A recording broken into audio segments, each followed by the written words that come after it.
شبتون بخیر. صدای شکسته شدن استخوان‌های نظام سلطه خیلی وقت به گوش میرسه، اما متاسفانه وقتی اوضاع رو خیلی پریشان میکنند و مورد بمباران مختلف توسط رسانه‌های مختلف و ابزارهای دست نظام سلطه واقع میشید، حواس شما پرت میشه از اتفاق واقعی که داره رخ میده.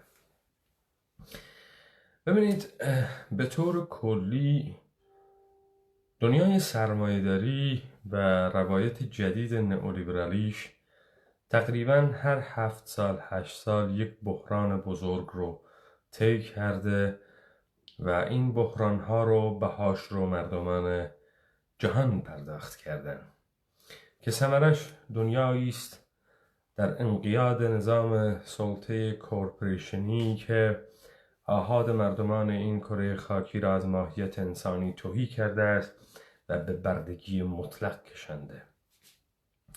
قبل از اینکه من این صدای در هم شکستن و استخوان‌های نظام سلطه را توضیح بدم، پاره سوال مطرح می‌کنم پیرامون این پندمیک کرونا ویروس، آنچه که بایستی سوالهای بزرگی دوروبرش شکل می‌گرفت. ببینید، شما میدانید که اینها ادعا کردن یک مریضی به نام کرونا ویروس آمده که سرعت همیگیری بسیار سریعی داره و چیزی به اندازه 2 تا 4% مردم رو میکشه، غالباً مردها و غالباً مسنهای بیشتر از 60 سال رو. اما آنچه که شما مشاهده کردید یک سری اتفاقات ضد و نقیض بود. ببینید، آمارها و داده‌های پزشکی که مطرح می‌کردن بسیار متفاوت بود، از میزان سرایت، از میزان کشندگی، از چگونگی پیشگیری، از چگونگی درمان یا امید واهی به واکسن بستن. ببینید، به راحتی شما می توانید یک بیماری همهگیر بسازید. برای اینم کاری نداره. شما یک سری مراحل رو طی می کنید و به راحتی یک بیماری پندمیکی و همهگیر می سازید. مسئله اول اینه که شما باید زمانی را انتخاب بکنید که این بیماری همهگیرتان بتواند کشتار کند. کی؟ غالباً زمستانها به دلیل سردی هوا و کسانی که دارای کهولت سن هستند و با سرماخوردگی‌های معمولی هم دچار بیماری‌های تنفسی میشن و در اثر داشتن بیماری‌های جانبی فوت میشن.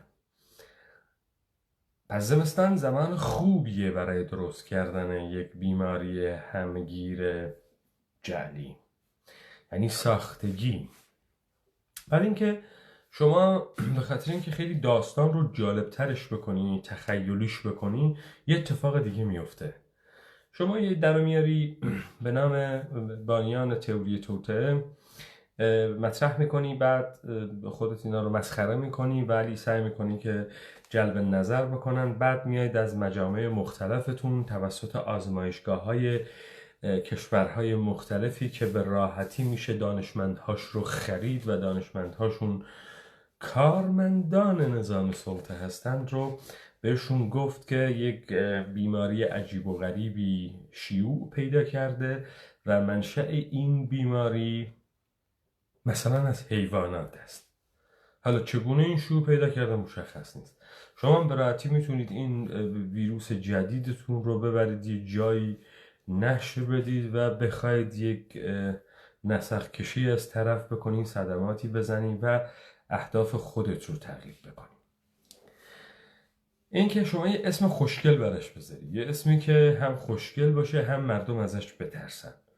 کرونا ویروس.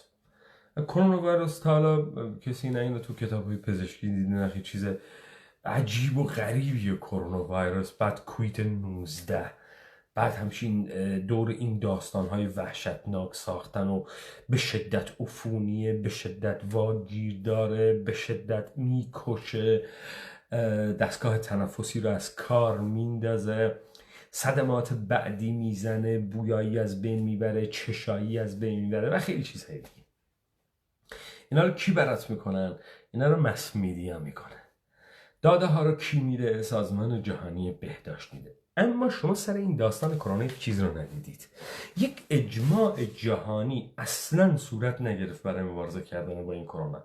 هر کشوری هر جوری دلش خواست با این برخورد کرد. مثلا اتحادیه اروپا اصلا تصمیم در مورد ایتالیا نگرفت، برای ما بقیه کشورهای دیگه نگرفت.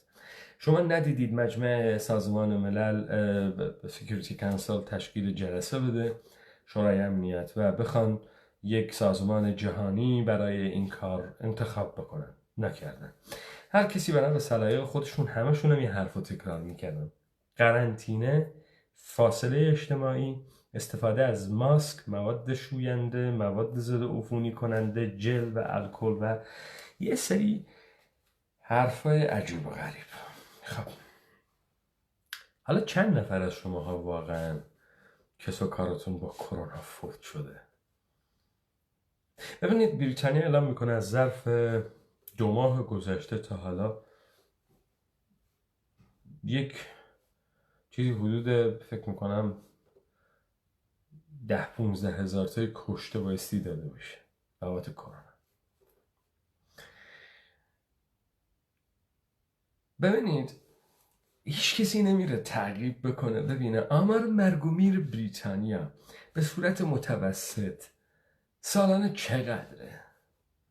چقدر از اینها در مورد با بیماری های تنفسی فوت میکنن، با سکته قلبی. کافیه شما یک فوبیا را بندازی، دستور بدی به نظام پزشکی، به راحتی میشه مرگ و میرهای عادی با بیماری های جانبی رو منتسب کرد به ویروس جدید کرونا. به همین راحتی. حالا چطور شد مثلا تو ایران 5000 نفر مرد، تو چین چیزی حدود 3-4 هزار نفر مرد، بعد تو بریتانیا اصلا معلوم نیست داستان از چه قراره. اما یواش یواش داره معلوم میشه داستان از چه قراره، چه خبره. این آشفتگی و پریشانی و مردم رو به قرنطینه کشاندن و درست کردن فاصله های اجتماعی و در هم کوبیدن فرهنگ مردم و ایجاد فاصله کردن و ایجاد انفصال بین انسان ها و مردم ها رو ترسوندن و از مرگ و این کارهایی رو که کردن. حالا برای چی این کارها رو کردن؟ چند نفر از شما کرونا گرفتید؟ به ضرس قاطع اکثریت شما این کرونا، این سرماخوردگی نوع پیشرفته رو گرفتید.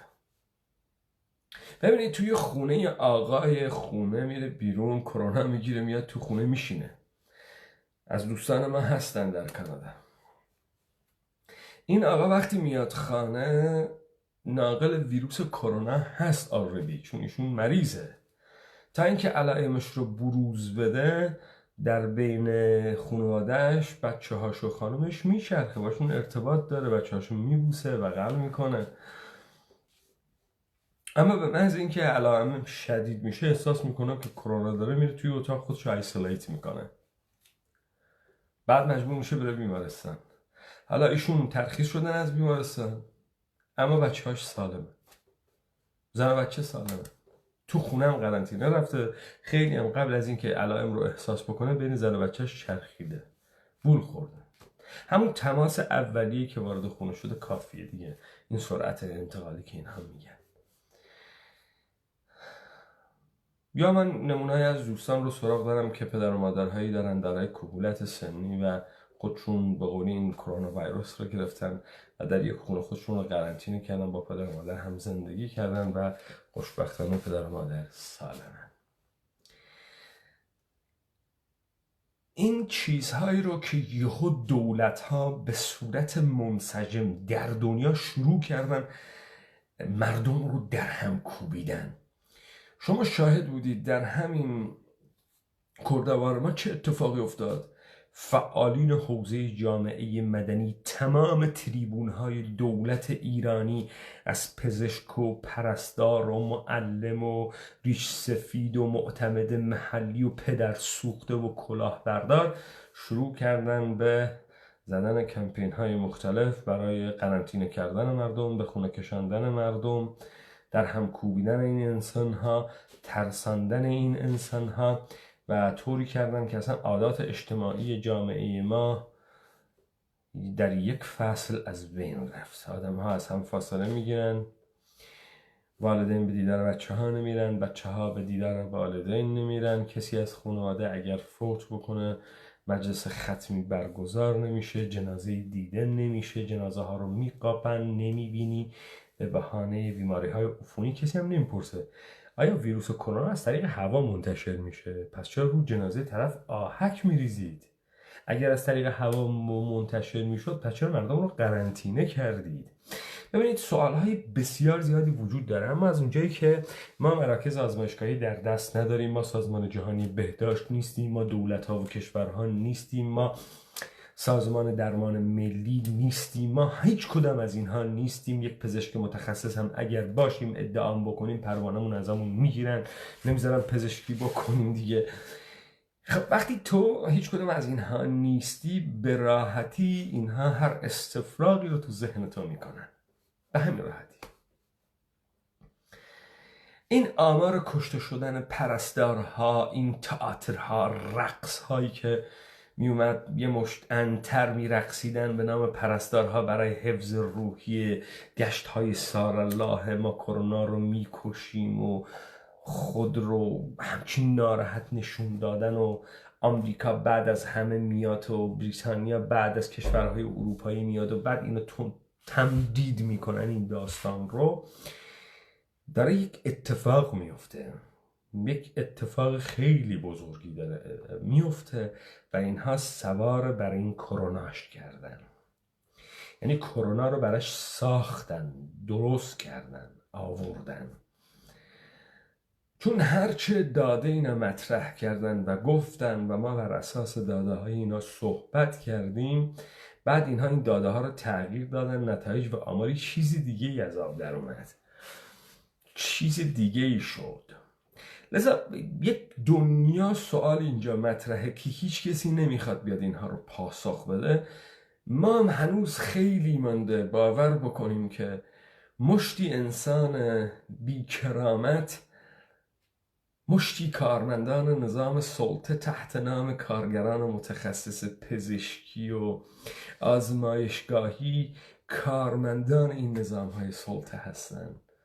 موجودیتشون بابت این نظام هاست و اینها هیچ وقت هیچ صداقتی ندارن. کما اینکه شما میدانید پزشکی امروز حرفه کیمیاگری پول سازی، نیازهای کاذب ساختن، کازمتیک سرجری های مختلف درست کردن. طرف رفته 30-40 سال درس خونده بشه پزشکی که جیب مردم رو بزنه. کسی امروز برای سوگند بغرات پزشک نمیشه، برای نجات جان انسان ها پزشک نمیشه. اینا هم اومدن پزشکی رو مثل معدن طلا میبینن، باید از توی این استخراج طلا بکنن. چطور شما فکر میکنید که این کشورهای دنیا و نظامهای سلطه و کورپوریشن ها نگران جان انسان ها هستند؟ شمایی که تاریخ رو حداقل بایستی بیاد بیارید، جنگ های مختلفی که در دنیا درگیر هستند، مواد کشنده‌ای که اینها ساختن، سلاح های کشنده‌ای که دارن، برنامه هایی برای درهم کوبیدن انسان ها به نابودی کشاندن ملت های مختلفی که شما دیدید اینها رو. اما چرا شما ها نمیتونید باور کنید؟ غالب مردم انسان های اهل پرسشی نیستن، انسان های ساده خورین. تنبل نرو به سایه خودش میایه، هلوبیا تو گلو میخوان بشینن و یک اخبار BBC، CNN، سپاتنیکی یک چیزی به اینها بگه و اینها همه ادعا میکنن و این فوبیا قشنگه و همه به هم دیگه اینو انتقالش میدن. اما داستان چیز دیگری است. داستان اینه که نظام سلطه جهانی صدای خرد شدن استخوان‌هاش میاد. اینها دارن تردستی میکنن، اینها دارن شعبده بازی میکنن، اینها دارن این مسیر رو یک جوری تنظیم میکنن که مردم جهان آماده باشد در برابر احساس گناهی که میکند و این حکومت مظلوم و این بلای طبیعی که به سر انسانها آمده است بهاش رو طی 20 سال آینده بپردازه.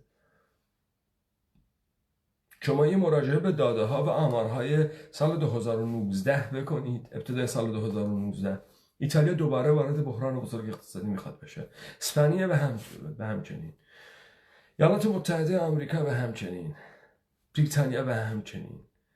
سیستم جهانی داره کلاپس میکنه.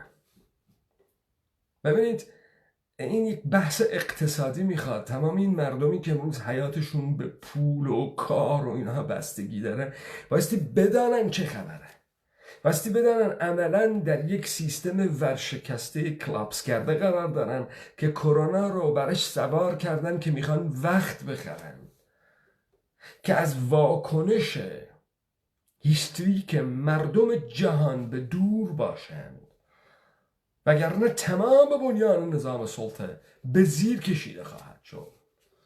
این اون داستانیه که بایستی شماها بدانید. ببینید اگه ما بخوایم یه مقایسه بکنیم، ما مجبوریم این تاریخ گذرا رو بگیم چون مطمئنیم مردم نمیدانند. ببین 1919 بعد از اختتام جنگ جهانی اول، ایالات متحده آمریکا به عنوان برنده جنگ، کشوری که در اون بر اقیانوس‌ها قرار داره و هیچ کسی نمیتونه حمله بکنه به سرزمینش، میتواند از تضادهای در اروپا و جنگ جهانی اولی که اتفاق میفته یک قدرت اقتصادی برای خودش درست بکنه، بازارهای جهان رو بگیره، سرمایه‌های اروپا رو به خودش جلب بکنه و لذا یک رشد عجیب اقتصادی رو به خودش ببینه. ناگهان داستان بورس و بازارهای مالی به وجود میاد. بانک هایی که حاضر میشن وام های کلانی بدن در ازای 10% پول پیش که طرف بتونه با این سهام بخره. تلویزیون، رادیو تبلیغ میکنه از نیو امریکن دریمی که انسان ها یک شبه میتوانند میلیاردر بشن. واکسی تو خیابان میتواند میلیاردر بشه و چرا که نه؟ های جیمز کندی که هیچ کسی نمیشناسدش میتونه میلیاردر بشه و میتونه یک شبه خودش رو به طبقات بالا و اشرافی برسونه. این نوع همه‌گیری در مردم با تبلیغات ایجاد میشه. مردم میرن قرض میکنن، پسندازاشون رو در میارن که برن بورس و بازار بورس و سهام بخرن تا میلیاردر بشن، تا پولدار بشن و این رو بابتش وام میگیرن. ثمرش شد بحران اقتصادی ایالات متحده آمریکا 1929 که اوجش به دوران 1932 میرسه و ورشکستگی بیش از 3000 بانک، کلاپس اقتصاد ایالات متحده آمریکا، فقر همه‌گیر جامعه آمریکا، طوری که شهرها شاهد وضعیت وخیم بیکاری، گرسنگی، بیپولی و فلاکت مردم آمریکا میشه. تا اینکه آقای روزولت میاد و یک سری اصلاحات انجام میده. این پیش زمینه رو گفتم تا ما وارد این بحث بشیم. چقدر از ماها سواد اقتصادی داریم؟ اقتصاد رو داریم، زندگی میکنیم درش، کار میکنیم، اما چقدر میفهمیم داستان چه صورتیه، به چه شکله؟ چقدر میدونیم چطوری یک سیستم کلاپس میکنه، نظام سرمایه‌داری چطوری داره کار میکنه، بانک های خصوصی دارن چه کار میکنن، سنترال بانک امریکا، بانک آف انگلند که یک انستیتو، یک کارپوریشن خصوصی داره چی کار میکنن، دولت ها اینجا چی کارن، ما به چی میگیم بحران، به چی میگیم کلاپس مطلق. ببینید درس ساده اقتصاد از معامله شروع میشه. ترانزکشن، معامله، یک خریدار و یک فروشنده، یکی یا کالا میفروشه یا خدمات، دیگری یا با پول میخره یا با اعتبار.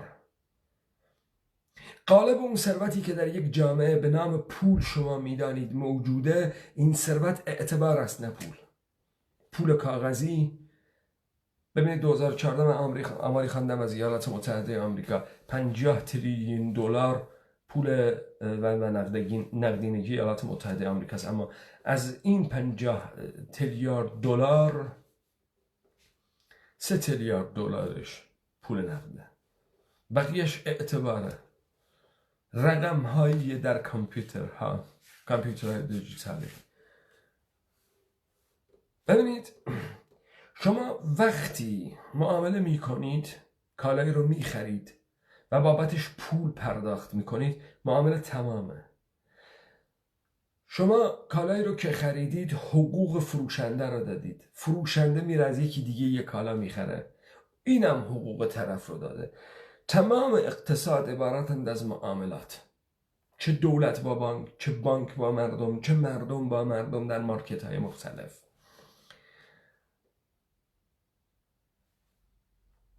بیس کار بانک ها در قرض دادن پول و گرفتن سود بانکیه. بیس کار بانک ها اینه. ببینید شما در یک جامعه سرمایه داری، وقتی یک اینکام 100,000 پوندی دارید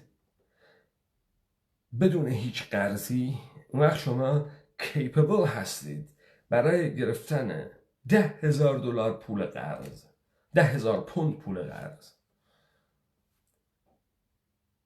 وقت قدرت خرید شما تبدیل میشه به 110,000 پوند، اما حقوق شما 100,000 پونده. لذا این 10,000 پوندی که شما میتوانید قرض کنید، بفروشید، باش خرید بکنید، این رو باید اینترست بابتش بدید، سود بانکی بابتش بدید. این فروش وقتهایی از کار شما در آینده است. شما داری عمر خودت رو پیش خرید میکنی با قرضی که میکنی. وقت شما این 110,000 پوند قدرت خریدت رو خرج میکنی در یک سال، این خرجی که تو میکنی باعث میشه که درآمد طرفی که از تو میخرد در این بازار به 110,000 پوند برسه. حالا او میتواند 11,000 پوند بابت 110,000 پوند این کمش قرض بگیره، لون بگیره، پرسونال لون بگیره، کردیت و اعتبار بگیره. این ادامه پیدا میکنه به سطوح بالاتر. چه اتفاقی میفته؟ ببینید بانک ها نرخ بهره بانکی رو پایین میکشن به خاطر اینکه مردمانی که دارن کار میکنن برن قرض بکنن تا بخرند. اینطوری اقتصاد شکوفا میشه، یک رشد سریع به خودش میگیره، چون همه قرضهای با بهره پایین گرفتن، بانک میخواد سود بیشتری بگیره، اونی که مشتری میخواد کالاهایی رو که نیاز داره تهیه کنه، خونه، ماشین، تلویزیون، اساسی خونه، مسافرت و خیلی چیزای دیگه. اینه که طرف میره لون میگیره. اینجا شما یک اعتبار پیدا میکنی. شما اگر لونت رو باز پرداخت بکنی، وقت شما صاحب اعتبار میشید. صاحب اعتباری میشید که میتوانید بیشتر قرض بکنید. این اطمینان رو میدید که میتوانید قرض بکنید. خب حالا چه اتفاق اینجا میفته؟ ببینید شما وقتی سود بهره بانکی رو پایین میکشید، بانک مرکزی سود بهره بانکی رو پایین میکشه به خاطر اینکه مردم ترغیب بشن پول قرض بکنند تا اینکه رشد اقتصادی ایجاد بشه که مردم مصرف بکنن، قدرت خرید داشته باشند. اون وقت اگر مردم نتونن این قرض ها رو پس بدن، چه اتفاقی میفته؟ اگر این مردم این پولهای رو که قرض میکنن ببرن در یک جای سرمایه گذاری بکنن، انباشت میشه، تقاضا میره بالا، عرضه کمه و قیمت ها نجومی میره بالا. شما سال 2008 شاهد حباب مسکن بودی در ایالات متحده آمریکا و اروپا و لونهای الکی بی پشتوانی که اینها داده بودند. یعنی اعتباری که از خلأ ساختند، اعتباری که در خلأ بانک مرکزی می سازد و به تو میده. و شما میرید این رو سرمایه گذاری میکنید. این اتفاق کی؟ مثلا در جامعه ما اون چیزی که شما بیادتون بیاد، اگه خاطرتون بیاد در دوران احمدی نژاد قیمت نفت بالا رفت، درآمدهای نفتی ایران بالا رفت، بعد تحت نام وامهای زود بازده و کسانی که می توانستن با پارتی بازی و با فساد وام بگیرن، ناگهان شما شاهد انفجار در بازار مسکن شدید. شما خونه رو میتونستید تو تهران با 20 میلیون تومان یه خونه خوب رو تهیه بکنید. همون خونه رو شما نمیتونید با 8 میلیارد تومان بخرید. چه اتفاقی افتاد؟ چرا این اتفاق افتاد؟ ببینید، وقتی قرض بالا میره، طلب بانک مرکزی بالا میره، بانک ها بالا میره و مردم نمیتونن پرداخت بکنن، حباب میترکه. مردم میرن که اسطهاشون رو بفروشن، یعنی مایملکشون رو بفروشن، پولی که قرض کردن رو بدن، بتونن قرضاشون رو بدن، یا اینکه دولت میاد این رو مصادره میکنه، بانک ها میان مصادره میکنن. قیمت اون حبابی که ترکیده قیمت ها رو پایین میکشه. ملک زمین هر جایی که هست، بورس، بازار بورس، قیمت ها پایین کشیده میشه. همه میخوان بفروشن، بانک ها میخوان بفروشن، از مشتریان گرفتن سهام رو میخوان بفروشن. این اتفاق ناگهان به بحران عظیم اقتصادی میرسه. حالا بانک مرکزی باید چی کار بکنه؟ بانک مرکزی بایستی بیاد پول چاپ بکنه، اعتبار درست بکنه، به خاطر اینکه بتواند زیرساخت‌های اقتصادی رو حفظ بکنه، اون انستیتوها و اون کورپوریشن‌هایی که جامعه رو نگه داشتن رو حفظ بکنه. لذا پولی که بانک مرکزی چاپ میکنه و دولت ازش میخواد که چاپ بکنه، به جیب مردم عادی نمیره، به جیب مؤسساتی میره که نبایستی بیفتن و دولت انتخاب میکنه. به جیب کیا میره؟ به جیب بانک ها، مؤسسات مالی، بورس وال استریت، به جیب اینها میره. اینها انقدر بزرگن که نبایستی سقوط بکنن. زمان 2008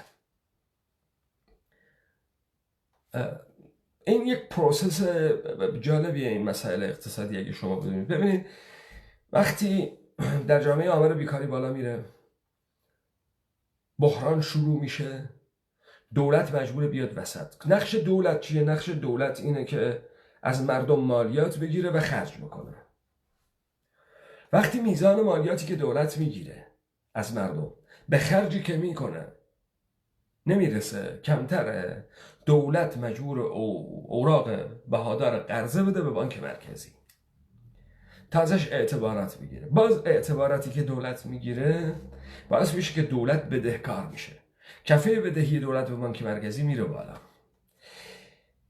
این گرانی ایجاد میکنه. اگر اینها نتونن این افزایش نقدینگی و گرانی رو کنترل بکنن، از هم میپاچه اقتصاد.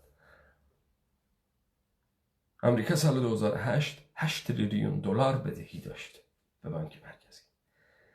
ایالات متحده آمریکا در ابتدای سال 2019 25 تریلیون دلار، چیزی حدود 3 برابر سال 2008 بدهی داره به بانک مرکزی خودش. و این بار بحرانی که در راه است خیلی سنگین تر از بحران 1929 ایالات متحده آمریکا است. این بار تمام جهان رو هم در هم میکوبه، به خاطر که 70% ترید دنیا و معاملات دنیا با دلار انجام میشه، پول ایالات متحده آمریکا. این بحران ارزش پول آمریکا رو هم کم میکنه. یک تردستی که جیب ما بقیه دنیا رو بدن. حالا اینها اینو میدونستن، اما شما مشاهده میکنید اینها وقتی میخوان بحران ها رو ازش عبور بکنند، جنگ ها میسازند. مثلا بحران 1989 منجر میشه به جنگ خلیج و جنگ با صدام حسین. شما بحران سال 2000 رو دارید، منجر میشه به ورلد ترید سنتر و حمله به عراق، دوباره به حمله به افغانستان.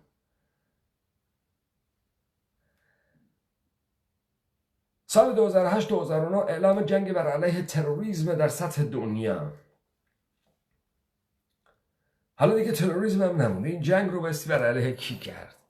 چطوری بایستی این اقتصاد رو، این موتور رو به حرکت در آورد؟ چطوری میشه این پولها رو پرینت کرد و چاپ کرد و اعتبارزایی کرد و این رقم ها رو از دست مردم در آورد و به جیب یک عده دیگه ریخت؟ ببینید هر بار که اینها یک قربال میکنن با این بحران هاشون، پول از جیب یه عدهشون میره تو جیب عده دیگه و مردمی که سالها کار کردن، مورگیج دادن، چه میدونم یه سری امکانات مهیا کردن، همه رو از دست میدن و بهار مردم میدن و مردمان جهان میدن و اون سرمایه واقعی که تو جیب این کورپوریشن هست از بین نمیره.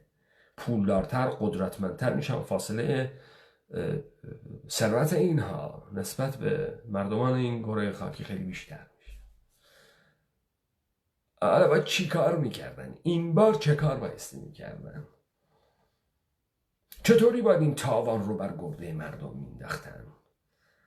شما دیدید اینها اقتصاد بازار آوردند، اینها آمدن جامعه بازاری درست کردن، اینها جامعه مصرفی ساختن، کالاهای غیر ضروری دادن، دیگه وامی نمیدادن که تو باش بیزنس بکنی، کار تولیدی بکنی. اینا وام میدن که تو باش بری قرفر بکنی، جراحی پلاستیک بکنی، باش تلویزیون بخری،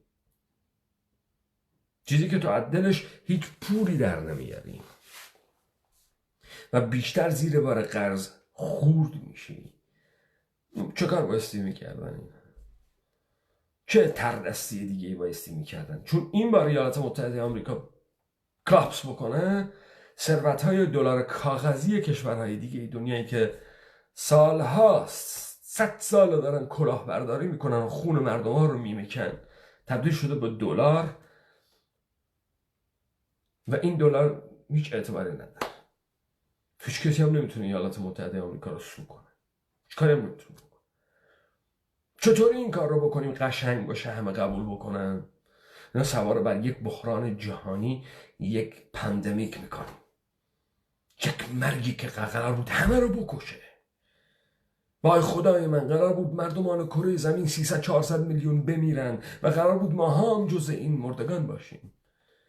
اما بیومن دولت‌های خوب من، بیومن کادر بهداشتی عزیز من که میریم بیرون براشون قر بابا کردم میدیم، تبریک میگیم، ماسک میزنیم، ما نجات پیدا کردیم، ما نمردیم.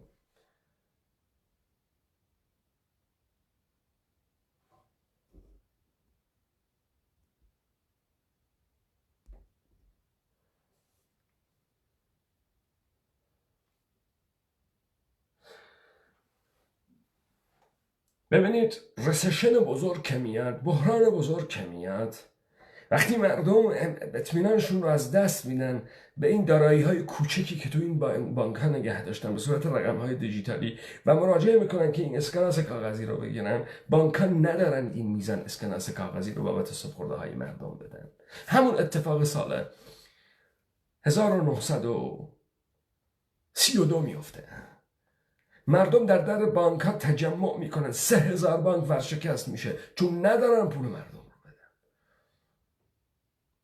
و امکان داره این به انفجار کشیده بشه، امکان داره انقلاب فرانسه تداعی بشه، مؤسساتشون رو این زندان وسیع بشکنن، به سیخ بکشند آدم های وال استریت و آدم های بورس باز و طبقه اولیگارش میلیاردر و کارخانه دارها رو.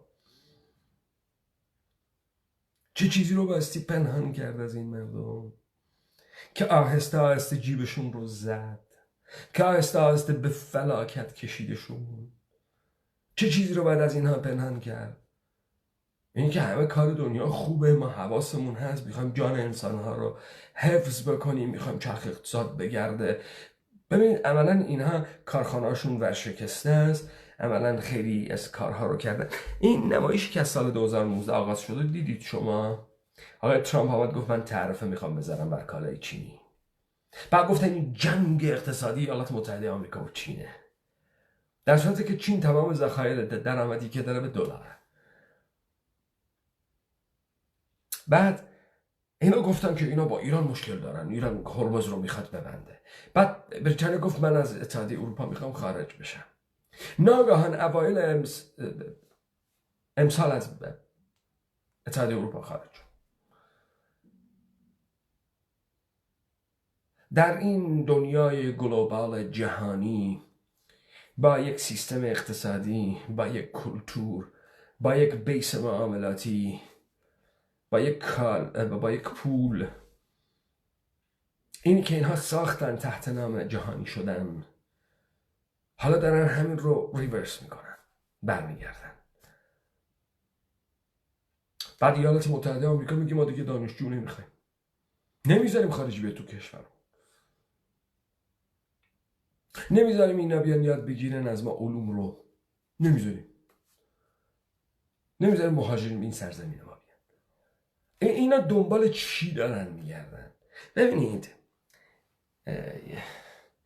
یه بازی این اروپایی ها دارن بهش میگن بازی مرغ. بازی مرغ اینه که شما در یک موقعیت برابر قرار میگیرید، اگر ادامه بدید منجر به مرگ هر دوتاتون میشه، اگر ادامه ندید یکیتون باید قبول کنه مرغه. مثلا شما از یک خیابان باریک دارید میاد، یه خود رو از روبروی شما میاد، شما هم دارید حرکت میکنید، او به سرعت داره میاد، تو هم به سرعت میری، تو نمیخوای سرعت رو کم کنی، فکر میکنی اون بایستی سرعت رو کم کنه، اونم کم نمیکنه، به همین خاطر به سرعت دارید به هم نزدیک میشی. چرا؟ چون تو نمیخوای صورت مرغی باشی، چون تو میخوای کوتاه بیای، اون داره به حریم تو تجاوز میکنه، داره به تو زور میگه. شما در یک موقعیت برابر هستی، تو چرا باید کوتاه بیای؟ چون اگه تو کوتاه بیای شکل مرغ میشی، احمق. در نتیجه کوتاه نمیای. داستان میشه اینه که شما به هم برخورد میکنید، میمیرید، امکان داره بمیرید. یکی باید قبول بکنه که مرغه، وگرنه هر دو باید بمیرن. حالا نه چین باید قبول بکنه مرغه، نه آمریکا میتونه اینو به چین قبول بکنه، نه آمریکا میتونه قبول کنه که مرغه.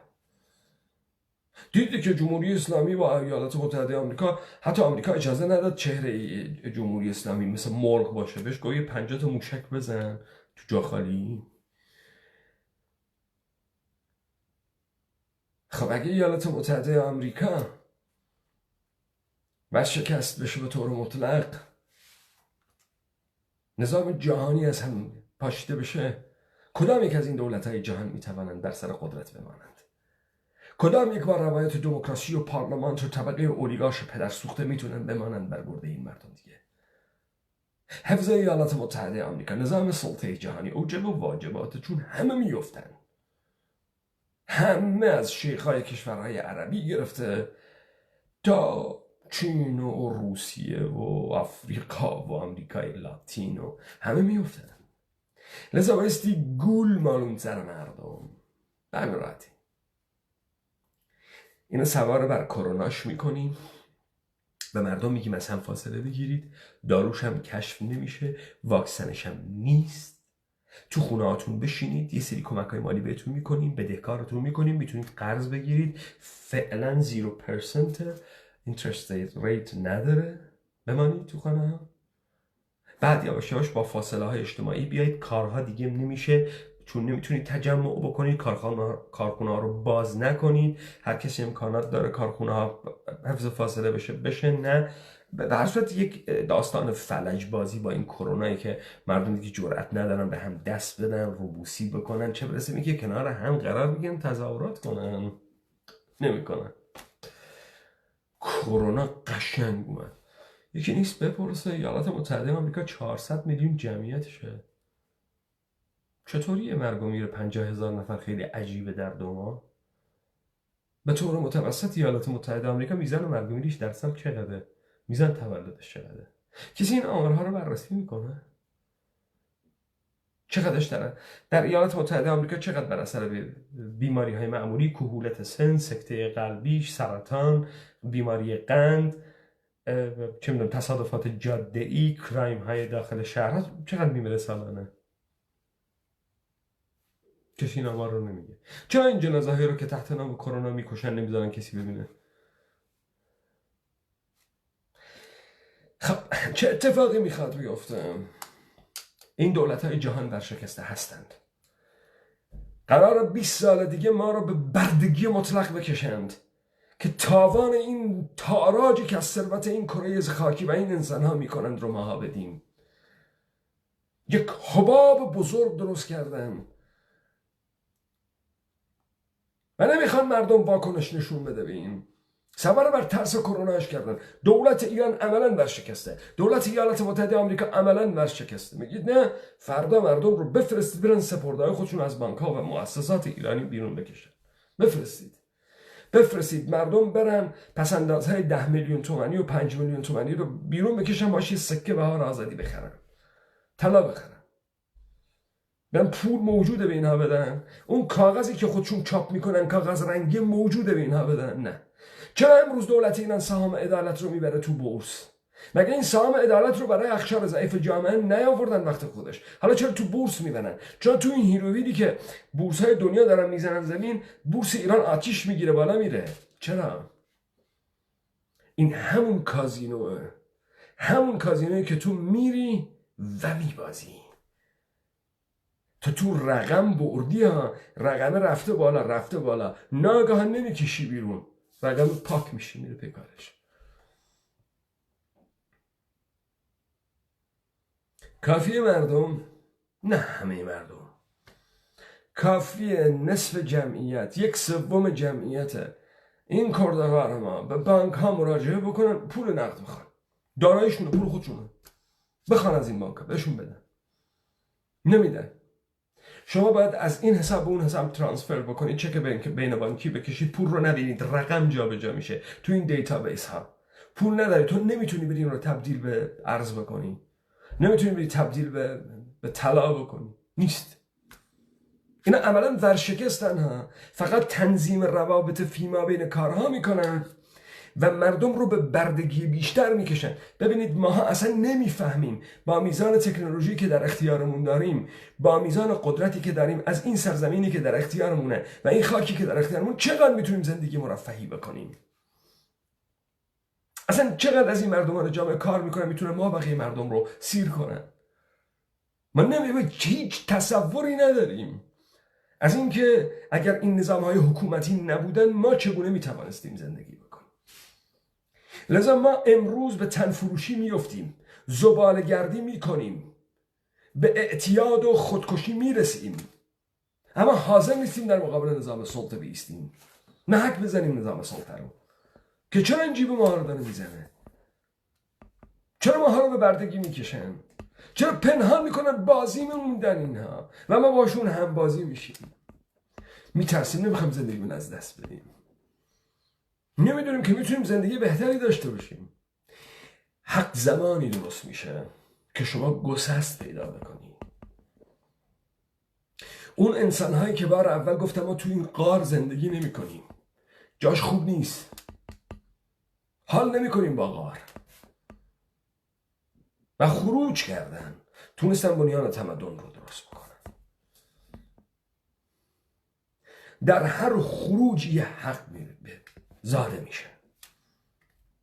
چرا مردم حق ندارند براندازی بکنن نظام و سلطه جهانی را، سیستم کورپوریشنی را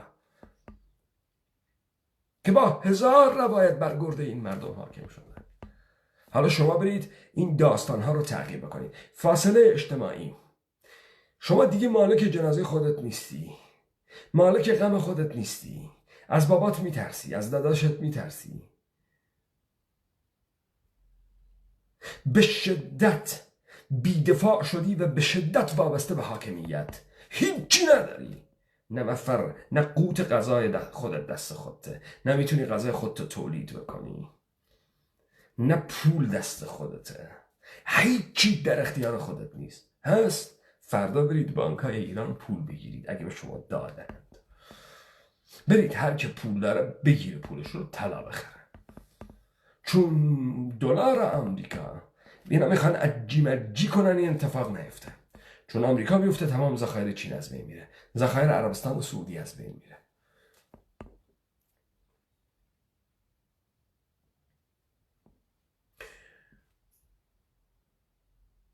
تازه اون وقت مردم میفهمن کدام کلاهبردار چگونه داشت شیر جان انسانها رو میمکید، که مردم کار ندارن، که مردم نون خوردن ندارن، که مردم رو متوهم کردن، به فساد کشیدن، مردمانی که میتونستن خیلی سالم زندگی کنن، خیلی شاد باشند، خیلی خلاق باشند، خیلی مبتکر باشند.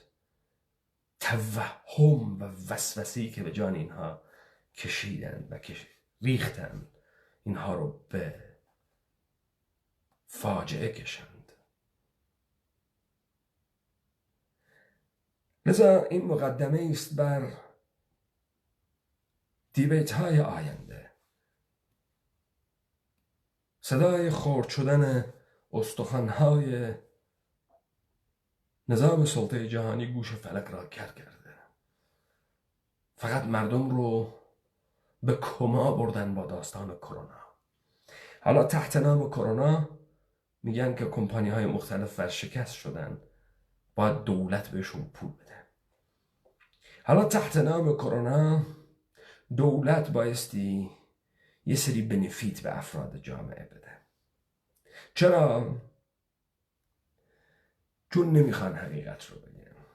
اما داستان کلاپس اینقدر داستان کلاپس بزرگیه که نه نمیتونن با هیچ شام مورتی بازی از این یکی در برن. از این یکی نمیتونن در برن. خوب تشخیص داده بودن. باید این مردم رو ترسون از اپیدمی کرونا. باید این مردم بی ایمان بزدل رام شده چوب خورده رو از کرونا ترساند تا ما بقیه عمرشان به بردگی مطلق بکشنشون. حالا ما ببینیم بحران جهانی چطوری خودشو نشون میده و اتفاقات پیش رو. یواش یواش که داریم جلو میریم آثارش مشخص میشه. این کرونا رو برای چه ساختن، چه چیزی در میان بود و چه اتفاقاتی میخواهد بیفته. بر شما بخیر.